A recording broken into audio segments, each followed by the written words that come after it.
Alors ce soir, je vais vous parler des recherches archéologiques qui ont été menées dans le cadre du PCR Reforest. Voilà. Donc c'est axé sur les premiers résultats de l'enquête à partir de la couverture LIDAR qui a été réalisée spécialement pour le PCR. Donc le PCR Reforest, il est emmené par notamment le CNRS, par Nicolas Poirier du CNRS, par l'université Toulouse-Jean Jaurès, qui a pour but d'étudier le peuplement ancien de la montagne noire, occidentale. Voilà. Alors, le LIDAR, qu'est-ce que c'est? C'est un acronyme, l'acronyme anglais Light Detection and Ranging, qui veut dire en français détection et estimation de la distance par la lumière. En fait, c'est un procédé aéroporté qui consiste à une sorte de bombardement par un laser, c'est de la télémétrie par la lumière. C'est-à-dire que le laser est envoyé vers le sol, du sol, il est réfléchi vers le point émetteur, et grâce à des logiciels informatiques, les distances sont calculées, ce qui permet au final d'avoir une carte de la topographie du lieu qui a été survolé. Voilà. Donc, la couverture LIDAR de la montagne nord-occidentale, en gros, c'est Massaguel à l'ouest, à peu près Aiguefonde à l'est, pour la moitié nord. Au sud, ça va jusque bien au sud du lac de la Galogue, et tout à l'ouest, le lac des Camargues. Donc, ce qui fait quelques dizaines de kilomètres carrés, ce qui est assez énorme. Alors, on va voir un petit exemple. Là, c'est le barrage de la Galogue. Donc, ici, le barrage de la Galogue, vous voyez. Là, derrière, on a le lac, la rivière de l'Alzot. Et en fait, voilà comment ça se lit. Les parties rouges, en fait, ce sont les parties en relief positif. Les parties bleues, ça représente des creux. Donc là, on a un chemin. Là, on a le trop-plein du barrage, par exemple. Les parties en gris, ce sont les parties obliques. Et les parties blanches, ce sont les parties plates. Voilà, en fait, ce qui nous donne une assez bonne vision du relief.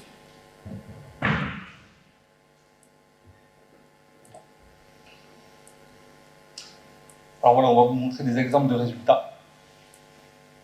Ça nous a permis d'identifier les anomalies topographiques, donc tout ce qui peut être les anciens chemins creux, les plateformes de charbonnage, les murets, les talus, enfin tout un panel de choses qu'on ne voit pas forcément parce que le couvert forestier est quelquefois très dense à certains endroits. Et là, c'est vrai que le LIDAR, c'est une chance parce qu'on voit ce qui est caché par la végétation, évidemment.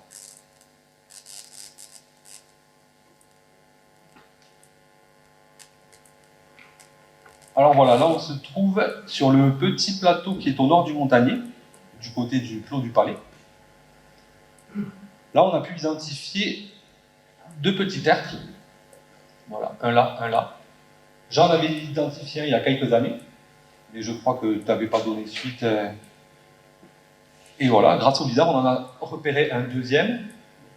Là, la vue est un peu courte, mais on en a un troisième qui serait plus au sud par là, mais il n'apparaît pas sur cette image-là. Alors, ces petits tertres, c'est matérialisé par des bosses, en fait. Voilà, des bosses d'une dizaine de mètres de diamètre, qui sont fort intéressantes. On pense que ça pourrait éventuellement être des tombes anciennes, pourquoi pas des sortes de tumulus. Mais ça, c'est une hypothèse parce qu'on n'a pas, évidemment, trouvé d'indices sur place. Il se trouve à proximité de la stèle du Montagnier, qui avait été inventoriée par Jean Lautier à l'époque, et qui serait un menhir. Voilà, là on a une vue un peu plus lointaine, ça se découpe sur l'horizon, on le voit plutôt pas mal. Ça, c'est le tertre numéro 2, ouais. C'est celui qui est le plus à l'est.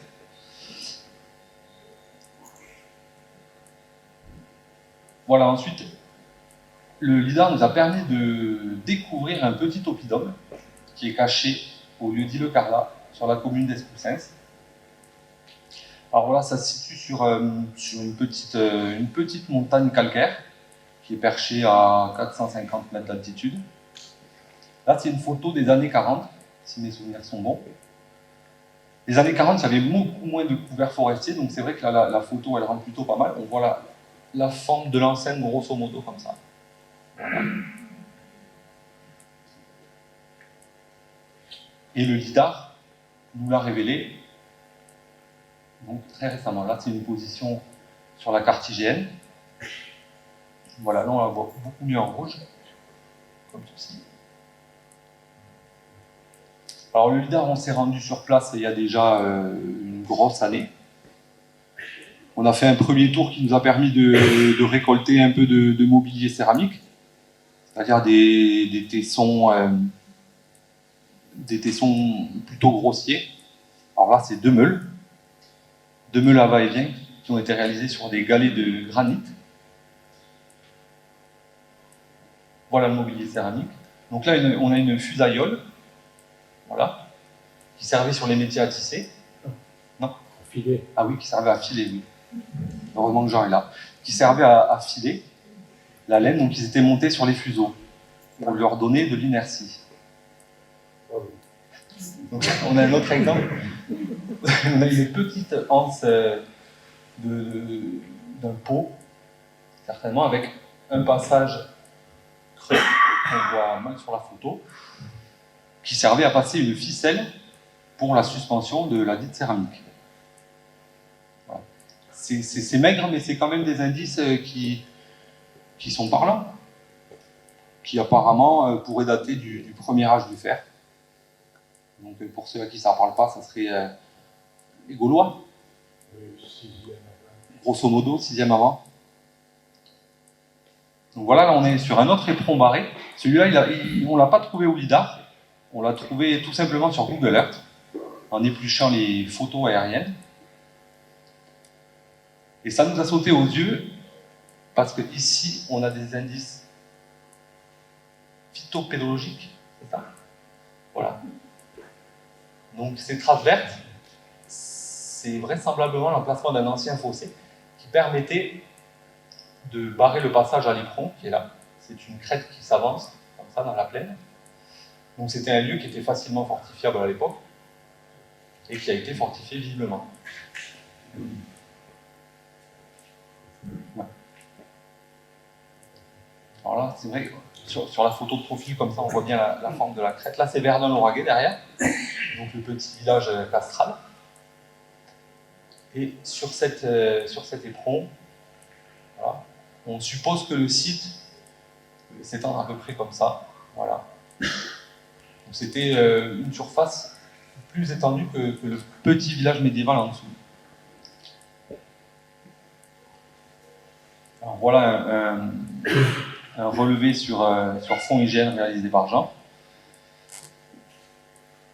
Donc là, on a le ruisseau du Tantenne, le ruisseau de l'Aiguebelle, un autre Aiguebelle.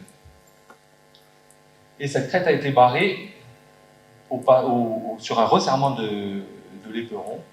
Là, ils ont fait un petit barrage. Il y a un fossé. Et juste derrière ce fossé, une vingtaine de mètres, ils ont érigé un haut talus en pierre et en terre, grosso modo. Et la fin de l'éperon semble avoir été barrée également ici par un autre fossé et un talus. Donc là, on a l'exemple du talus, qui est constitué d'un blocage de pierre qui semble grossièrement superposé, avec de la terre par-dessus. Voilà. Là, en photo, évidemment, ça ne rend pas très bien, mais ça mesure quand même 2 bons mètres de haut. Alors là, sur ce site, juste derrière le talus, qui part dans cet axe-là, on a remarqué qu'il y avait des substructions, donc des bases de murs, qui s'étendent sur toute la surface boisée. Et d'ailleurs, cet enchevêtrement de pierre explique sans doute pourquoi cette partie-là n'a pas été cultivée. Parce qu'elle était sûrement trop dure à cultiver, voire incultivable. On pense, vu ce qu'on a ramassé par terre, que ça devait être un petit établissement médiéval, qui s'est superposé, très certainement, à à une occupation beaucoup plus ancienne. Voilà. Donc là, nous sommes à Saint-Denis, dans le bassin de Saint-Denis même. Alors voilà, récemment, quand ils ont refait quand ils ont fait des travaux sur la digue pour la consolider, ils ont été obligés de vider le lac, et au fond du lac, Jean et Yves ont pu découvrir des crassiers qui paraissent antiques. En fait, un crassier, c'est... Comment dire ? Oui, c'est des amas de scories. Et les scories, ce sont la résultante de la réduction du minerai de fer en fer utilisable et forgeable. Voilà, donc là, il a l'air d'y en avoir une sacrée quantité. Moi, je ne peux pas vous dire parce que je ne l'ai pas vu, mais ça s'étendait sur quelques centaines de mètres carrés. Plus. Voilà. 1 hectare au moins. Bon, vous voyez. Ça serait sûrement à mettre en relation avec la villa du Caux de l'Espérou, qui est quelques centaines de mètres plus en amont au bord de l'Alzot, où des fouilles ont été réalisées par l'université du Mirail il y a quelques années. Et il y avait eu un rapport, voilà, qui est consultable en ligne d'ailleurs. Donc voilà Jean en train de ramasser du matériel. Je sais plus, qu'est-ce que vous aviez trouvé, des morceaux d'amphore, de l'amphore, de la céramique. Bon, ben voilà quoi, des indices qui plaidaient pour un crassier antique. Alors là, on a un bel exemple de scorie de Bas-Fourneau. Ça ressemble un peu à de la lave, mais comment dire, c'est anthropique. Voilà, c'est la résultante de la réduction du minerai de fer. Et ce sont les déchets, inutilisables, à part pour empirer les chemins.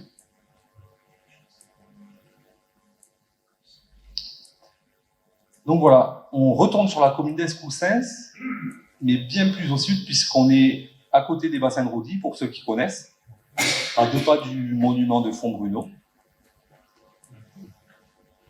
sur la ligne de partage des eaux, effectivement. Et c'est ainsi que celui-là, nous avons repéré au lidar.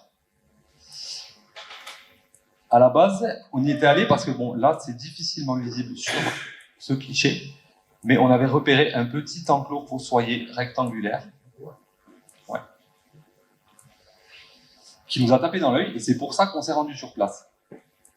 Alors, sur place, on a pu constater qu'il y avait un couvert végétal plutôt dense, pour ne pas changer, et heureusement, pour une fois, il y avait eu des coups de bulldozer qui ont été donnés il y a pas mal d'années, qui ont fait remonter du matériel archéologique.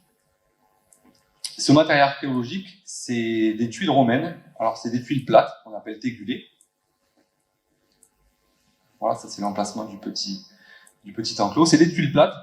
Qu'est-ce qu'on a ramassé ? On a ramassé de l'amphore aussi, des tessons de verre, de la scorie, donc des déchets de fonte. Voilà un exemple de tégulé, juste là.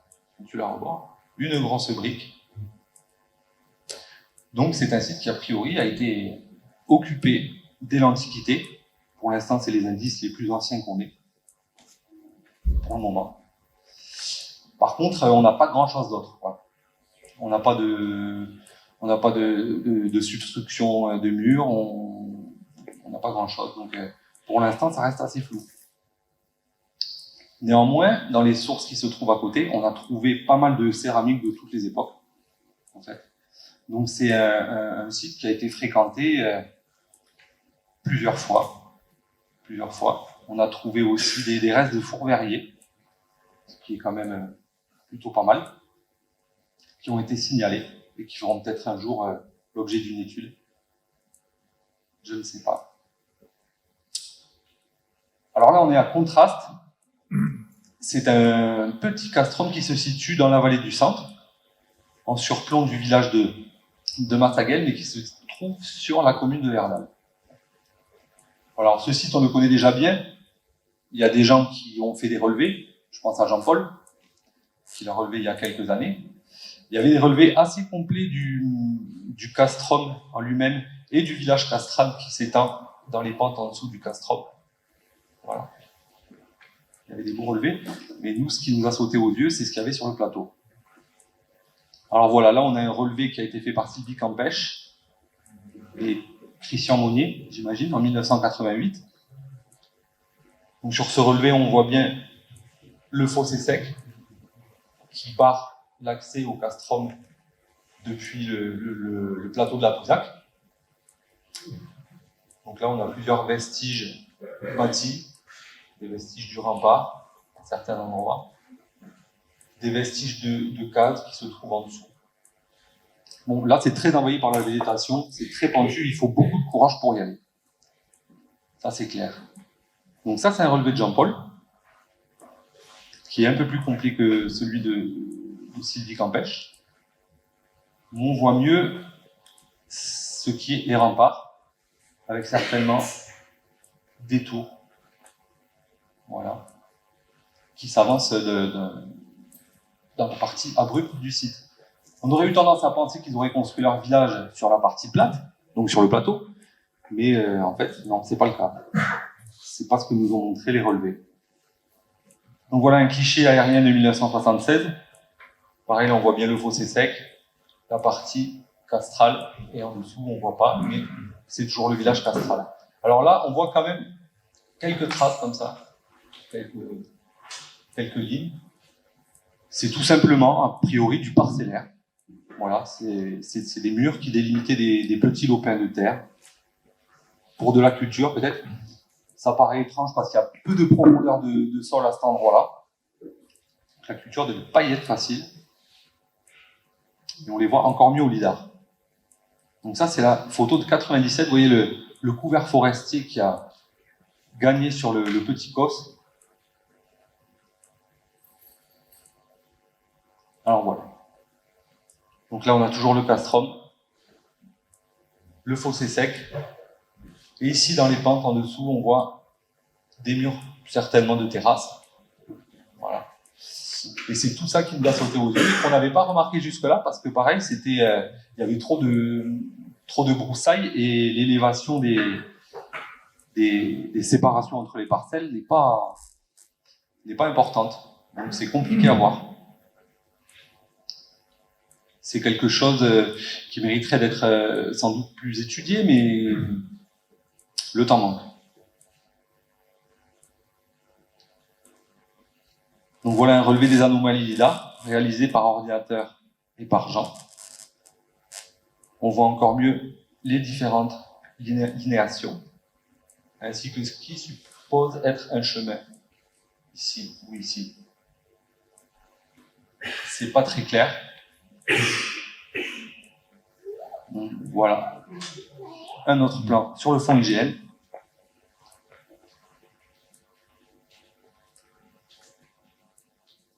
Ah, on est revenu en arrière. Voilà. Donc c'est un site assez complet quand même. Assez complet. Contraste, je crois que les premières mentions, c'est au XIIIe siècle. Voilà.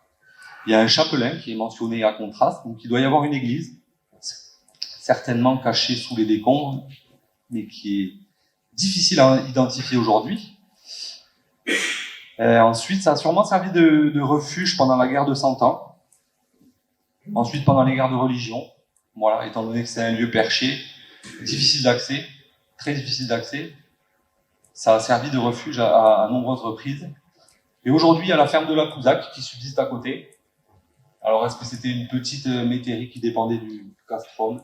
Je ne sais pas trop. Voilà.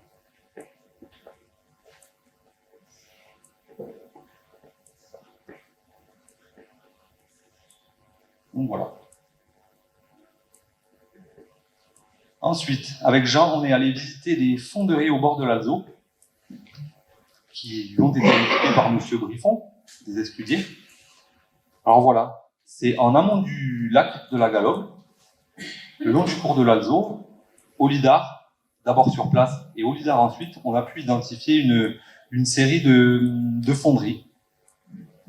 Voilà. Donc on est là, hop, juste là, là. Plus celle-ci, qui était mentionnée sur les cartes anciennes, mais qui aujourd'hui est noyée sous le lac.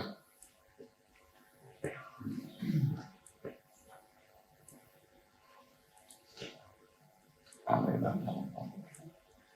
On voit la fonderie là, une fonderie là,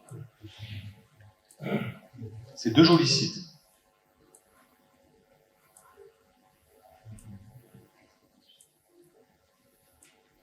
Alors voilà, là, si on n'a pas l'œil un peu exercé, c'est pas très clair.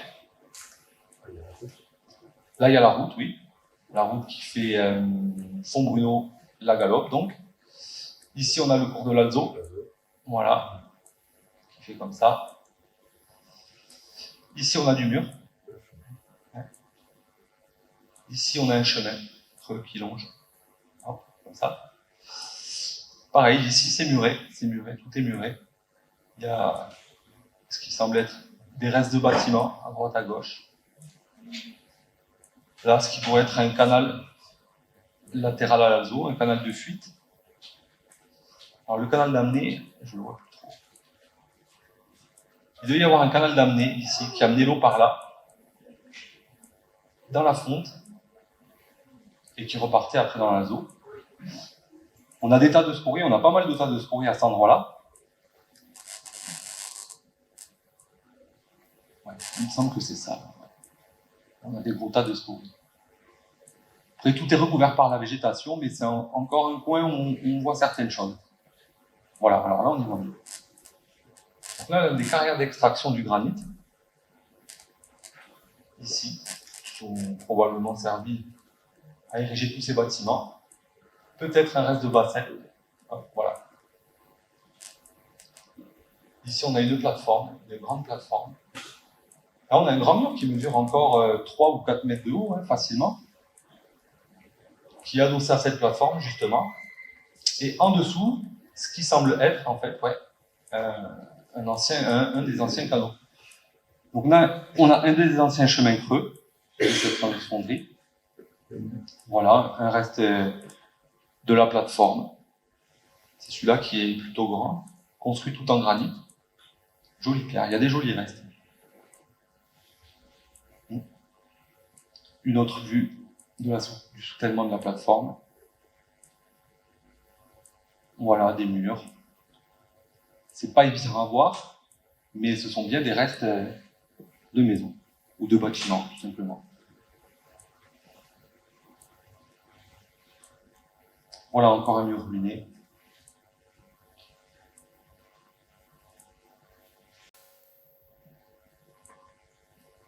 Alors là, voilà, on a ce qui semble être le canal de fuite, c'est-à-dire le canal qui était censé ramener l'eau prélevée plus haut dans l'Alzo, jusque dans ce même ruisseau, une fois qu'elle avait été utilisée pour la fonderie.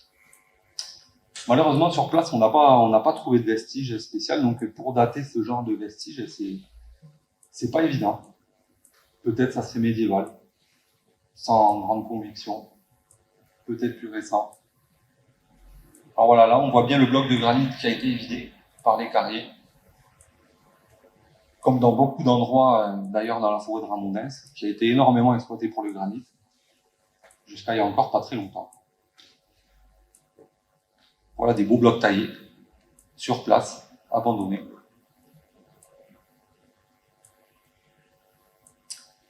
Et là on est sur la deuxième fonderie. Donc là, même système, on a sûrement un canal d'amener qui se trouve ici, jusque là. Ici, on a un gros tas de scories. Ici, on en a un deuxième, si mes souvenirs sont bons. Là, sûrement un troisième. Avec le cours de l'Alzo qui est juste là. Voilà. Donc c'est vrai que sur le lidar, c'est pas évident à voir. Mais c'est des formes qu'on retrouve pas partout. Donc quand on en repère, on s'y intéresse, quoi. On peut passer les deux comme ça. Ouais. Ça, c'est intéressant. Vous voyez là, on a un reste de bâtiment. Vraisemblablement, il y avait 3 pièces. Donc vous voyez, sur le lidar, c'est pas très très clair. Mais on s'est rendu sur place avec Jean pour vérifier, évidemment. Et c'est comme ça que Jean a dressé le plan. Voilà, donc là on a un mur, là, avec le canal d'amener d'eau, sûrement une chute d'eau par là, hop, et le canal de fuite qui repart un peu plus en aval jusque dans l'Alzo. Donc voilà, une photo de la plateforme colonisée par les hêtres.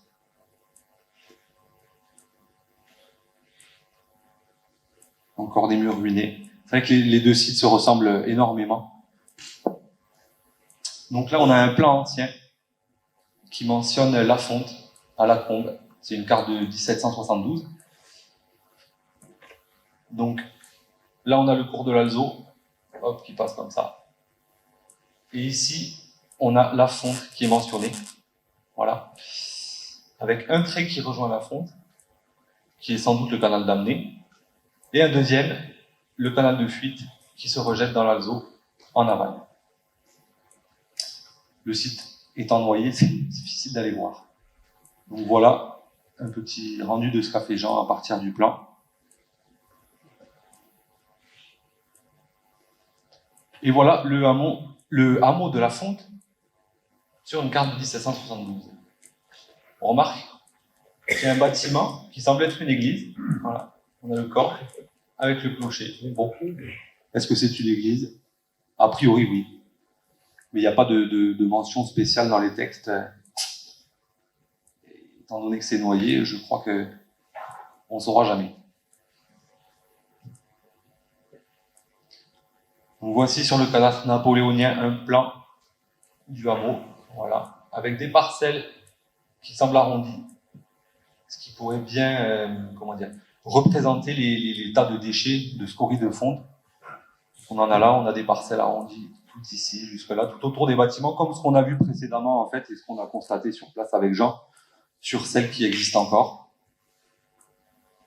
Donc ça devait être un chapelet de faune qui fonctionnait sûrement tout en même temps sur l'Alzot. Ça c'est pareil pour en être sûr, c'est délicat.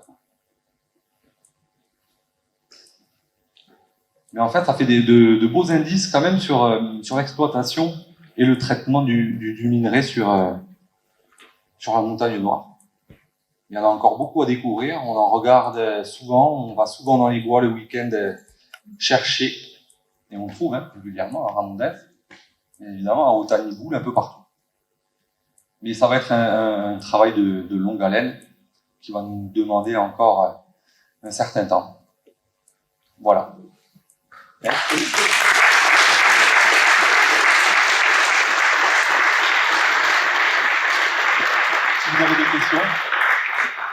Si vous avez des questions, n'hésitez pas. Monsieur Doudiès. Je voulais juste revenir sur ces magnifiques plans. Oui. Qui, je peux peut-être en donner l'historique. Tout à fait, oui. Vous avez récupéré. Oui. Si vous voulez, ces documents, ils sont datés de 1772, mais le plan initial date de 1669.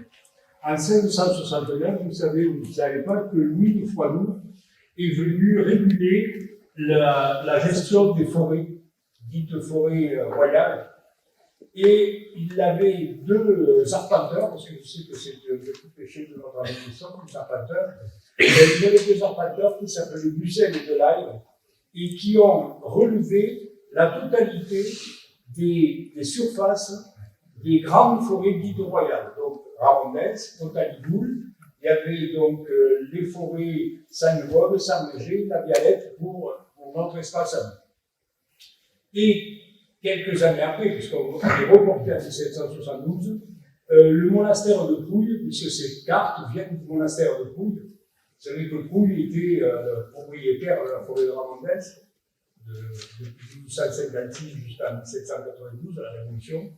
Et les mondiales de Pouille ont fait dresser ces plans pour mieux exploiter les forêts, parce que là, c'est des petites parcelles, mais on voit qu'ils ont dressé des zones de conservation, des zones d'exploitation. C'est vraiment quelque chose qui, à la suite de l'avenue de Froidnoux, qui a régulé l'exploitation des forêts royales, ils avaient pris effectivement la suite et ils avaient retracé ces plans. Et aujourd'hui, ces plans se trouvent encore, bien entendu, puisque je les ai vus aux archives de l'Aude, comme se trouvent tous les plans des forêts dites royales voisinantes. C'est pour ça qu'on a ces magnifiques documents.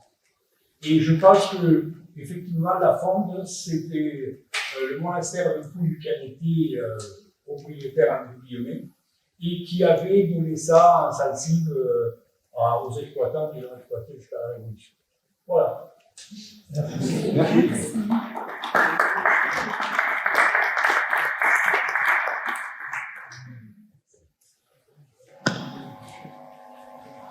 D'autres questions? Et voilà. La fonde? La fonde, elle est au fond du lac de la Galombe. Peut-être un jour ils le videront, je ne sais pas, pour nettoyer. Non, c'est le fond normalement. Ouais. Pas de suite peut-être.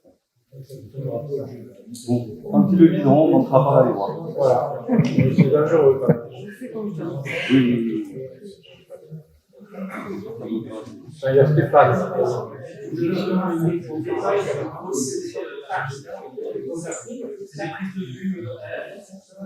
C'est pas des vues, c'est des mesures. Le lidar, c'est un laser qui part d'un avion, qui va au sol et qui réfléchit et qui revient à l'avion. Donc en mesurant le temps que met la lumière pour faire ce trajet, on a une idée évidemment de la distance. On a une mesure de la distance. Très précise, hein, ça peut aller au millimètre. Hein. Il y a surtout que ça passe à travers la végétation. C'est ça le grand intérêt, oui. Oui. Le grand intérêt, c'est qu'à travers les arbres, on voit le sol, la topographie. Ah oui. C'est comme les photos aériennes, c'est un avion ou un drone, mais là c'était un avion qui fait des allers-retours comme ça. Ça représente 1200 photos. Ah oui, ça marche par plaque. C'est des plaques, elles font combien? C'est 500 mètres sur 500 mètres. C'est des carrés de 500 mètres. Je crois que ça fait à peu près 150 km² de couverture ou quelque chose comme ça. Quoi. Alors, c'est le ministère de la Culture qui a payé ce survol lidar. Merci à vous. Pour les historiens, dans l'optique de... Mais c'est surtout au travers aussi du projet collectif. Voilà. Et donc, ce projet, en fait, sur le Tarn, il y a d'un côté la forêt de la Grésigne, dont s'occupe Nicolas Poirier, et Ramondin, c'est nous.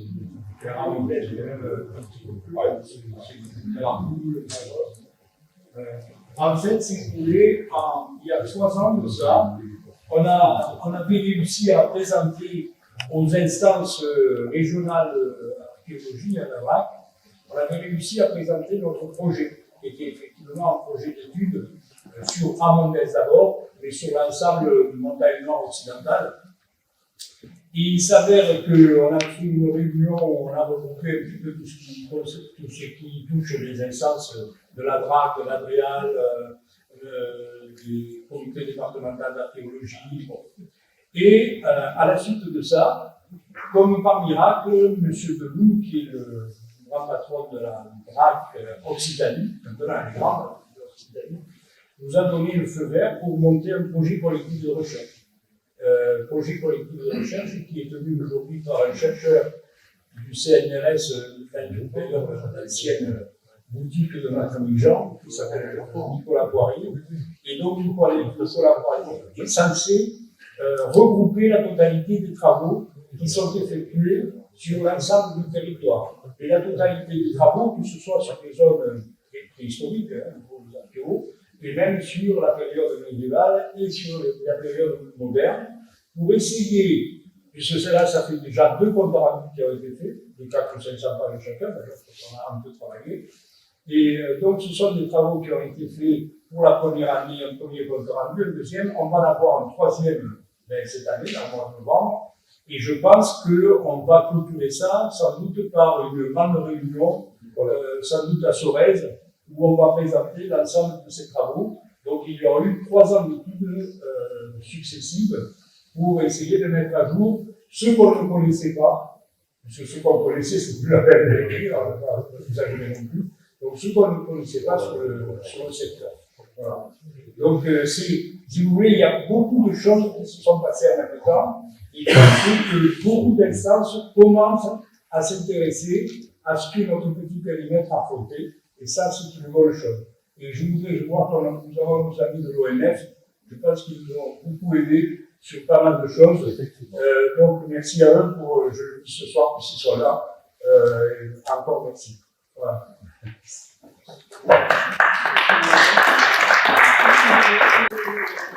Mais pour revenir au LIDAR aussi, on l'a vu quand on nous a montré tout à l'heure le barrage de la Galope. Ça a permis aussi d'identifier de façon claire et nette la vieille rigole d'essai. La rigole d'essai qui a été donc construite en 1665 par Riquet pour prouver à Colbert et à ses ingénieurs que l'idée de créer une rigole pour alimenter le canal du Midi était viable. En 2 mois, en 1665, ils ont créé une rigole qui partait de l'Alzot et qui allait à Louze, pour montrer qu'effectivement l'eau coulait d'un versant à l'autre, et ils ne savaient pas par quel miracle, mais dans tous les cas, elle est allée de l'Alzot à Louze en traversant pratiquement en remontant les reliefs. Michel, tu nous l'invites? Attends, c'est Ah, voilà. voilà. C'est là, non? Ah, ouais, là. La rigole d'essai, elle est là. Ah, Et ce qui est extraordinaire, c'est que les Gérard Colbron et Michel Alger, qui étaient les grands spécialistes, qui sont les grands spécialistes de la rigole d'essai, mais malheureusement Michel Alger nous a quittés il y a quelques mois, se demandaient exactement à quel endroit ça c'est l'Alzot là, hein, c'est la rivière d'Alzot. Donc vous voyez déjà que la rigole d'essai, elle a été construite beaucoup plus en amont que la rigole actuelle. C'est-à-dire qu'en fait, il a embrouillé encore Colbert, parce qu'il l'a fait à un endroit, il a fait la rigole définitive à 200 mètres en dessous. Mais ici, on voit exactement à quel endroit l'eau, ici, là, a été captée dans l'Alzot. Parce qu'ici, dans l'Alzot, on ne voit pas très bien. Sauf que le lidar, il nous dit, voilà, c'est là. Et en fait, si vous voulez, si on suit la succession de vues du lidar, on arrive à reconstituer exactement le trajet, parce qu'une grande partie de ce trajet, une bonne partie de ce trajet, a été recouvert par des travaux, a disparu. C'était une rigole qui faisait 70 sur 70, hein. C'est pas le canal du Midi non plus, hein. Donc petit à petit, elle a été érodée, elle a disparu. Mais il en reste encore de magnifiques bouts. Et d'ailleurs, il y a eu un relevé qui a été fait un petit peu dans le cadre de notre recherche, projet collectif de recherche, où les gens du CDAT, Jeanne Favreau est venu, et il y a un groupe, je ne sais pas combien vous étiez, une quinzaine, je sais pas, quelque part, on a fait une quinzaine d'amis qui sont allés, et qui ont fait l'arpentage et le relevé global de ce qui se retrouve encore dans la rigole d'essai. Mais pendant de très nombreuses années, on ne savait pas où elle était, quoi. C'est Michel Alger, le premier, qui a trouvé à peu près le tracé, et Gérard, qui a beaucoup travaillé. Vous le verrez, je pense, vendredi. Vendredi, Gérard Colbron viendra. Et si vous voulez lui en parler, mais alors il ne s'arrêtera pas. Moi, je m'en vais parce que je ne peux pas m'arrêter non plus. j'ai déjà pas mal bossé sur les vieilles photos aériennes et tout. C'est pas facile à lire non plus. Mais c'est vrai que là, le lidar, c'est pas évident. Après, quand on a compris le code couleur qui doit bien, bon, ça va. On a bien la carte du secteur aussi en tête, la carte syrienne, qui est importante pour se représenter les reliefs. Après, ça devient relativement évident. Voilà. Le Carla, Par exemple, oui. l'oppidum du Carla, c'est que le lidar. Voilà. Les fonderies, c'est M. Briffon qui nous les a indiqués, parce qu'il avait vu des murs dans la forêt, et je rêvais de faire un relevé. Mais dans la forêt, un relevé, avec des camètes théodolites, avec tous les arbres qu'il y a, c'est pas possible, je pense. Donc là, grâce au lidar, on a pu... Bon, mais évidemment, les plans qu'on produit là, ce sont des interprétations. C'est une interprétation d'une image aérienne. C'est pas...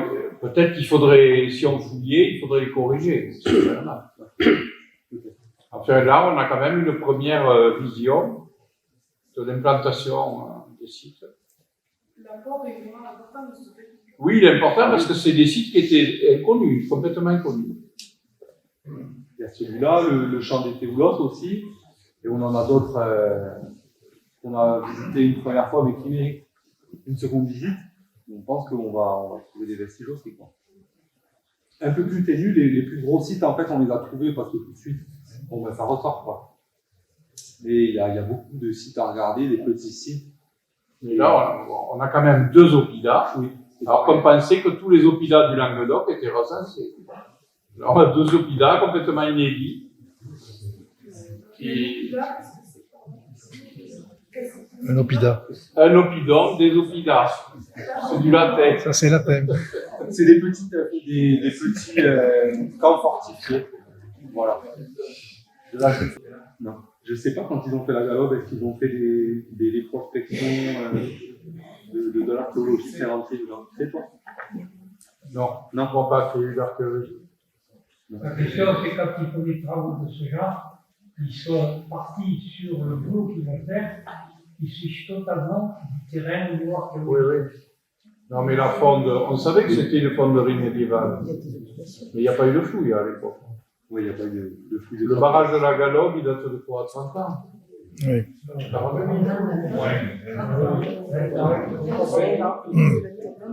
C'est pas si vieux. C'est pas si vieux, normalement. Par contre, pour la question des forges, il faut savoir que le système antique de réduction du fer, il implique chaque fois la destruction du four. Parce que la loupe de fer, elle est au fond du four, et donc il faut entièrement démolir le four pour la récupérer.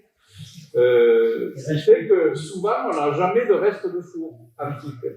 Ils ont été totalement détruits. Alors, on peut trouver des morceaux d'argile cuite, on trouve les scories siliceuses qui ont coulé. Mais en général, on ne trouve jamais le reste du four, il est détruit. Je crois qu'à la Prade, ils ont eu l'occasion au Martis, ils ont eu l'occasion de Oui, ils ont quelques trouvé quelques bases. Ouais, c'est les bases. Mais bon, c'était chaque fois reconstruit au même endroit.